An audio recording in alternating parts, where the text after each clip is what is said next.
Assalamualaikum warahmatullahi wabarakatuh. Nama saya Deli Sundari. Saya dari Prodi S1 Keperawatan Stikim. Di sini saya akan menjelaskan kembali mata kuliah Psikologi Kesehatan tentang emosi manusia. Di sini saya akan menjelaskan 5 materi, yaitu ada definisi emosi, fungsi emosi, perkembangan emosi, gangguan emosional, terus macam-macam emosi. 1.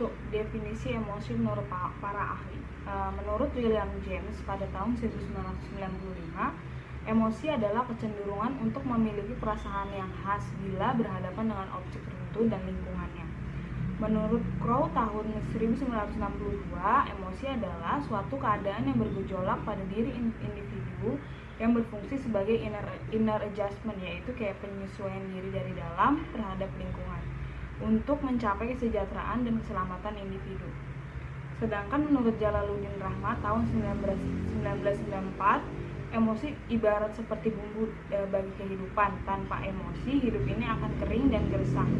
Bisa membuat frustasi. Emosi juga bisa menjadi modal untuk meraih kebahagiaan dan keberhasilan hidup.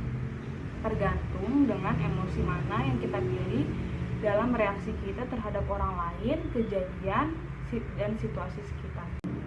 Menurut Watson, ada tiga emosi dasar. Yang pertama ada fear, yaitu dapat berkembang menjadi anxiety atau kecemasan. Kedua ada rage, yaitu bisa berkembang menjadi anger atau marah. Ketiga ada love, yang berkembang menjadi simpati.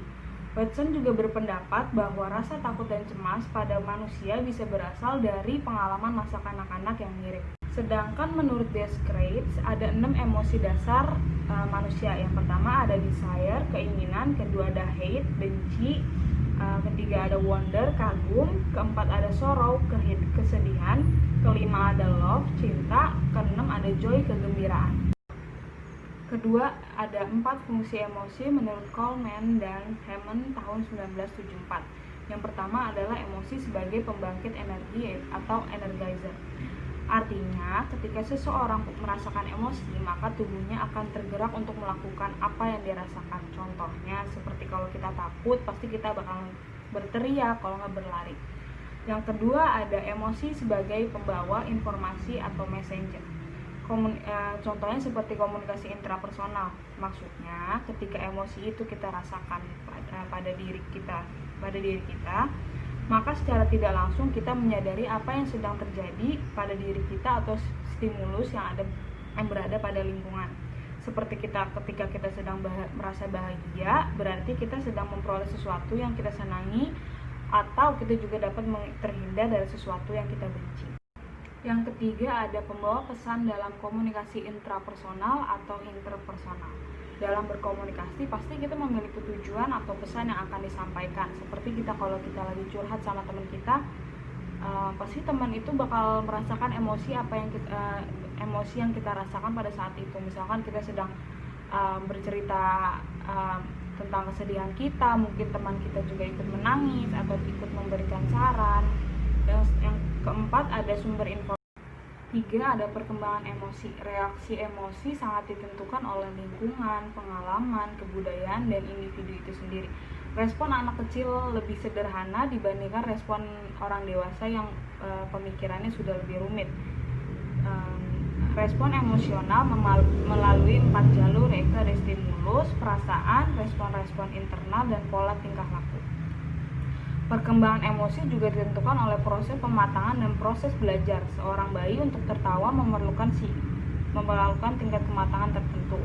Setelah besar digunakan untuk mengekspresikan perasaan tertentu. Ilustrasi emosi seorang bayi hingga dewasa. Ketika bayi baru lahir, dia hanya bisa menangis. Ketika umur 3 bulan, rasa senang dan gembira. 5 bulan marah dan benci. 7 bulan perasaan takut.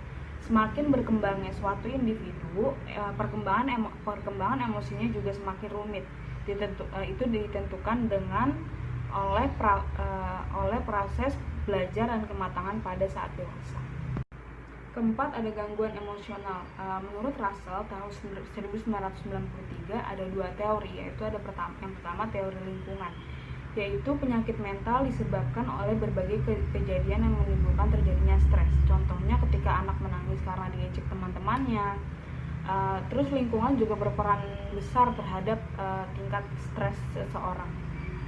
Ibaratnya seperti pisau tajam bisa menyebabkan nyeri fisik, sedangkan kata-kata tajam dapat menyebabkan nyeri psikologis. Tekanan emosional dapat dihilangkan jika penyebabnya ditiadakan terlebih dahulu.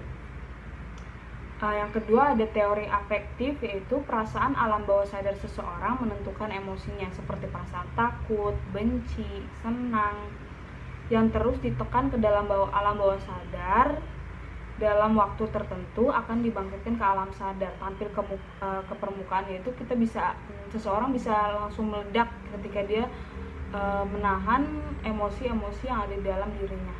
Sedangkan menurut Albert Ellis pada tahun 1962, masalah timbul bukan karena disebabkan langsung oleh masalah kita atau perasaan bawah sadar kita, tapi melainkan oleh pendapat yang salah dan irasional, disadari atau tidak disadari. Lalu ada macam-macam gangguan emosi, yaitu ada bipolar disorder, major depressive disorder.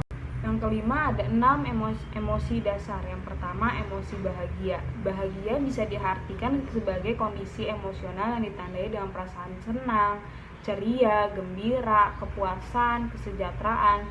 Yang kedua ada emosi sedih. Kesedihan dapat didefinisikan ketika sebagai kondisi emosional yang bercirikan perasaan tidak bersemangat, dan tertarik mengerjakan hal apapun, mood yang murung, kekecewaan, dan hingga perasaan berduka. Ketiga ada emosi takut. Saat merasakan adanya indikasi bahaya, seseorang akan merasakan emosi takut dan mengalami respon yang disebut respon fight or flight, melawan atau lari. Takut merupakan emosi yang kuat dan berperan penting dalam pertahanan hidup. Terus yang keempat ada emosi jijik. Rasa jijik ditandai dengan rasa tidak suka, baik itu melihat, mencium, merasakan, atau mendengar sesuatu, sehingga berusaha keras untuk menghindarinya. Walaupun terdengar buruk, emosi ini dapat membangun sikap diri untuk menjaga kebersihan sehingga tubuh terhindar dari penularan penyakit. Yang kelima ada emosi marah. Sama seperti ketakutan, perasaan marah juga dibutuhkan untuk melindungi diri dan merespon ancaman. Yang keenam ada emosi terkejut. Emosi ini tak kalah penting dalam diri manusia, adalah emosi terkejut. Seperti yang mungkin Anda tahu, seseorang menunjukkan emosi terkejut saat menghadapi momen atau hal yang tidak disangka-sangka. Sekian penjelasan dari saya, kurang lebihnya mohon maaf. Wassalamualaikum warahmatullahi wabarakatuh.